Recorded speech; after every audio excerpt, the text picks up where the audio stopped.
I made this video to for people who have a Ram, probably 2009 to 2017, 2016 maybe, I don't know. You can probably look that up yourself to see if what I'm about to tell you guys is are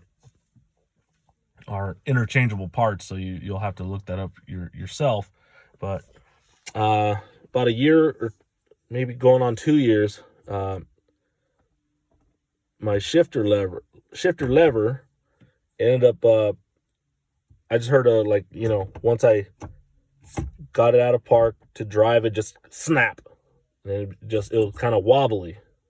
And I'm sure other people have had this same issue because just Googling, what do I need to do to fix this? What part do I get?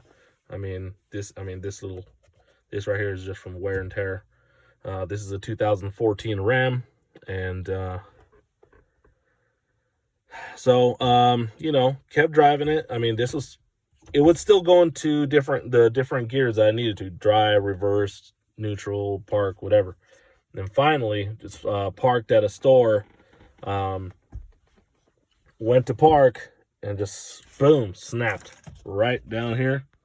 And it was just hanging pretty much there's a wire inside also. So if that gets damaged, you're on a whole nother level of trying to fix that. I forget where that wire connects, and I'm sure there's a connector somewhere in here. And there are videos on how to take off, I think they call this like a clamshell, this behind the steering wheel. Pretty much a lot of the newer Mopars, Chrysler, Jeep, Plymouth, Dodge, Ram, if you have any one of those and it's like a 2000 or newer, or probably even 90s and newer, you're gonna need Torx wrenches. It's like the little star. I don't have one on hand, but quick story. I worked at a dealership before, and I was a service advisor, so I know how warranties and all those things work. Usually you'll have to pay a diagnostic fee at first, probably $120 to $200, something like that, right? If it is covered by your warranty, whether it's a factory warranty or you got an extended warranty, which I will always advise people that get car, either a new or used car, you get that extended warranty. It will pay off at some point, but at least it's extra protection once the factory warranty expires. But took this into the Ram, Chrysler, Jeep, Dodge dealership. Back of my mind, I was already thinking, okay, I usually go into things of that nature probably thinking it's not going to be covered. Usually they won't be covered. It's not that usually they won't be covered. It's just I go in with a more objective, thinking it's not going to be covered, and just so I'm not surprised at the end. Because when you buy a new car or a used car and then they sell you an extended warranty, it's not bumper to bumper ever. Never ever is it bumper to bumper warranty, unless you buy a brand new car and you have the factory warranty. Something fails without you adjusting or touching anything, or even if make sure you have your maintenance records and everything on hand. But looking at the contract, did say shifter lever, the either module or the assembly, like this was covered. So I was a little optimistic that it would be covered. So I was towards the last legs of my extended warranty. Turns out it was not covered, even though the even though on the contract it did say that this assembly, the shifter lever assembly, was covered. Turns out apparently it wasn't. Okay, I've been in that situation. Like I said, I did work at a dealership for many years as a service advisor. Car manufacturers, at some points within a vehicle's whether 09 to 2014 and on and on and on, they will start changing which parts are sold with or without other components, and they'll start changing things that, or a part will, even a very small part, that could be $20 or $40, will not be sold anymore because they don't sell it by itself anymore. That was the case in this situation. Dealership wanted to charge me, I forget, it was probably like $1,200 to like $1,400 to repair this. Okay, repair it for this shifter lever, and taking this off, this grommet, and this thing hanging. I saw the piece. This was it right here. Okay, so this right here is what snapped, which was really baffling to me. But this right here is what holds the shifter lever, and it has another piece that goes around the other side.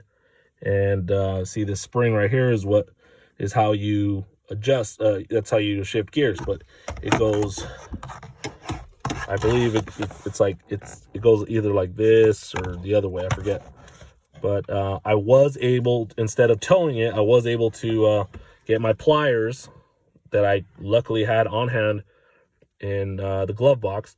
And from here, I was able to pull it back and put it into gear and that's how I was driving this vehicle for a while. So $1,200 to $1,400 because they did not, the warranty did not cover this part. So this part is its own standalone part. You can look it up. It is its own standalone part that they used to sell by itself. This is about, I think I spent about $40, $50, maybe 40. This it's pretty much bolt off, bolt on. So, but the dealership and the parts department, they do not sell this by itself anymore. They sell this attached to the steering column. So that's why there's a steering column piece that connects to this. And that's why this, apparently it wasn't covered because steering column wasn't covered, which is, I don't know, it kind of baffles me still. But there are several other videos out there to show you how to take off the clamshell.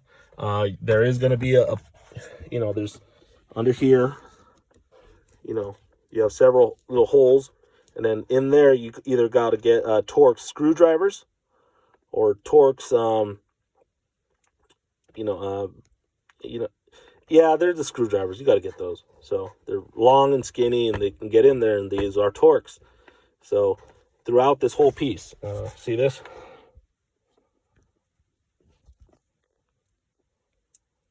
See? Star.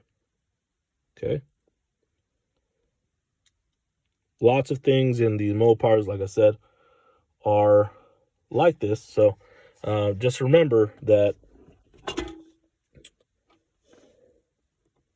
you'll have to take all this apart. This comes off, the bottom comes off, and it gives you access to all this.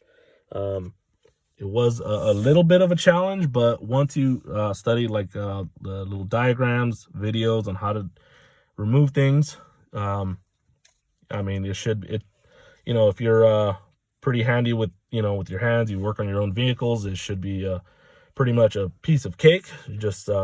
It's just a little bit challenging, but that's all I can promise you. But I bought this piece solely, so I fixed this vehicle. I fixed it on my own. This has a new one of these now.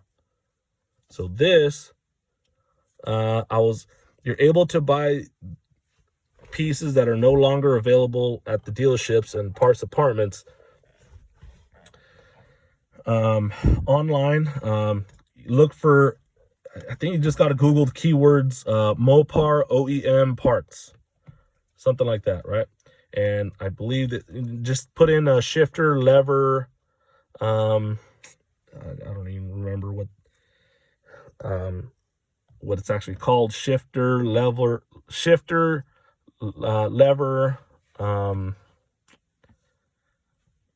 bracket, I think that's what it's called. So was able to get this for 40 bucks. Just looked at a couple other videos on how to take this whole piece apart and install the new piece. Watch out, because there are you know, things that do need to be connected. Right here, there's a harness and everything, but save yourself 12 to 1400 bucks, because they do not sell this piece by itself anymore. This is about 40-50 bucks online. It's an original OEM Mopar piece. See, it came in a box just like this. This is the actual box. And yeah, so you can fix it yourself. You just have to buy this piece. All right, so I didn't find much videos on fixing this alone, but I hope this helps anyone that's ran into this issue. I've never seen anything like this break by itself, because I mean, this is like straight up like solid cast, you know, iron or just steel. I don't know, but it's, or aluminum. No, I think it's aluminum. I'm sorry, aluminum. But never did I think that would snap on its own. That's pretty crazy. And I don't mistreat the shifter lever. Maybe it's just a poor design, I don't know, but hope it helps anybody that's that has this issue. And yeah, you can tackle it.